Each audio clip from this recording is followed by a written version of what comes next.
Hey everyone, I'm John Carter and welcome to the Boca Voice. We've been doing this medical marijuana series and today we have the doctor. Dr. Tony Fiorello has been practicing as an anesthesiologist in Florida for a great amount of years, and he's a rather new, relatively been in medical marijuana for the last 2 years as a Liberate medical marijuana. He works for the company Liberate. And Tony, thanks for being on the show. My pleasure. Now, what made you switch from anesthesia to medical marijuana? Well, I practiced anesthesia, as you said, for several years, 33 to be exact. Took care of over 25,000 patients during that time period. Mm-hmm.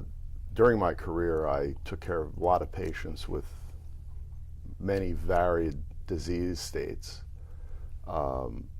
And a lot of what we did was pain management.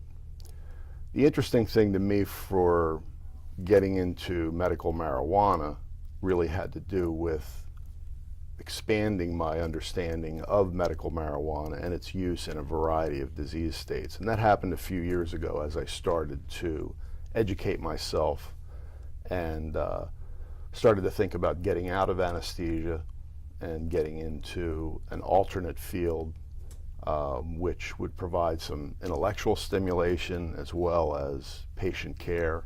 And this is a new frontier for me, so that's one of the reasons I got interested in it. And so how did you get involved with Liberate?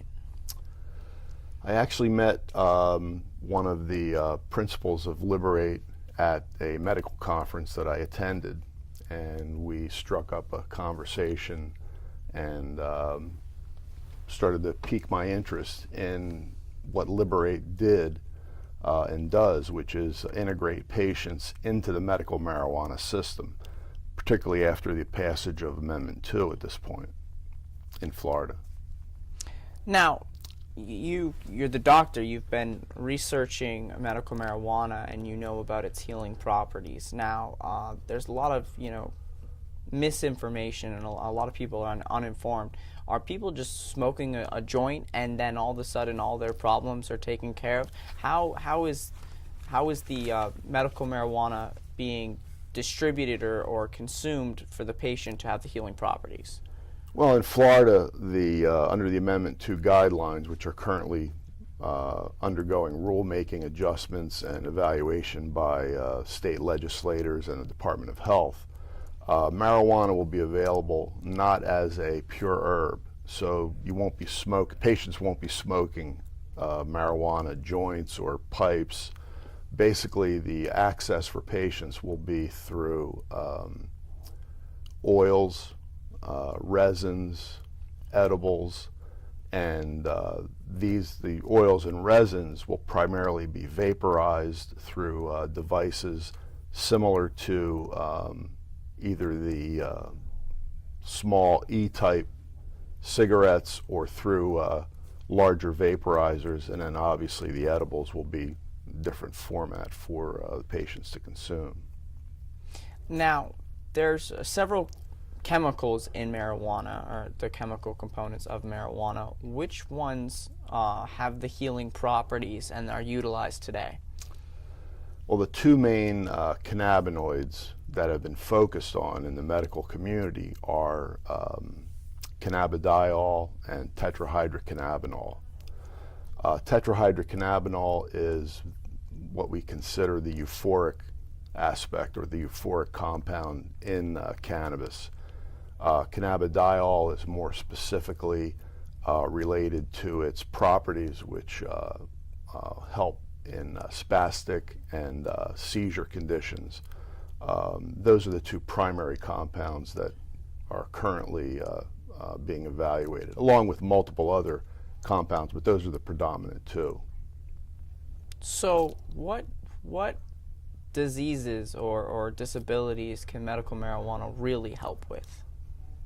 Well, the research since the 1960s, which has expanded tremendously, has shown that the marijuana, cannabis, the cannabinoids can be involved in multiple disease systems.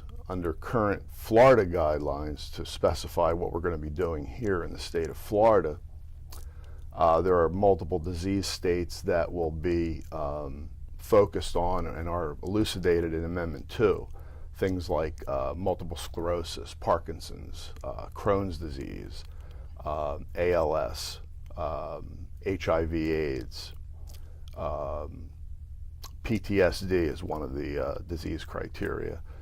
And according to the amendment, other disease states that the ordering physician feels that the patient will benefit and that the benefits outweigh the risks, and meeting the criteria of severity that those disease states imply.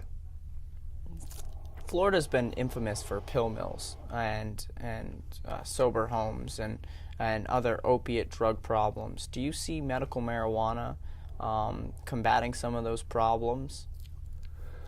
You know, under the current guidelines with Amendment 2, the opiate crisis in Florida, legal, prescription, and otherwise, is not specifically addressed by the Amendment 2 guidelines, but some researchers, some clinicians feel that cannabis, marijuana used appropriately can supplant the use of opioids in multiple conditions, obviously particularly in chronic pain, patients that are on long-acting opioid drugs that are either using the drugs correctly or even misusing the drugs, along with other sedatives, alcohol, things that can have additive effects. So I think eventually, assuming that we move forward in Florida and criteria are adapted for use with chronic pain, et cetera, that the implementation of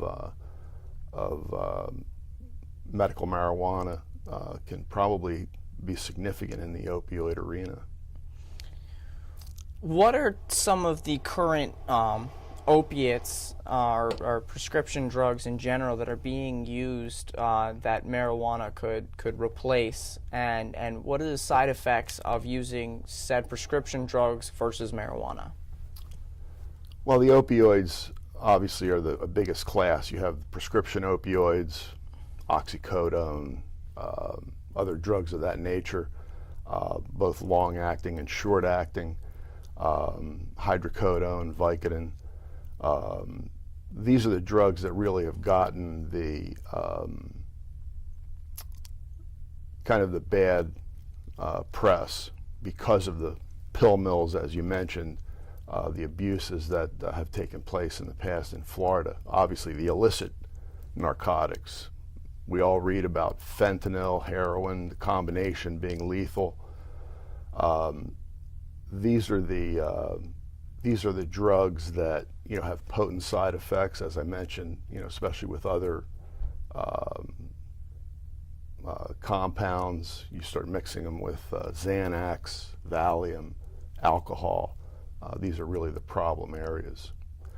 The use of marijuana, medical marijuana, in place of opiate drugs, again, not being a current part of the Amendment 2, but the use of cannabis products in place of opiate drugs, I think has a strong future.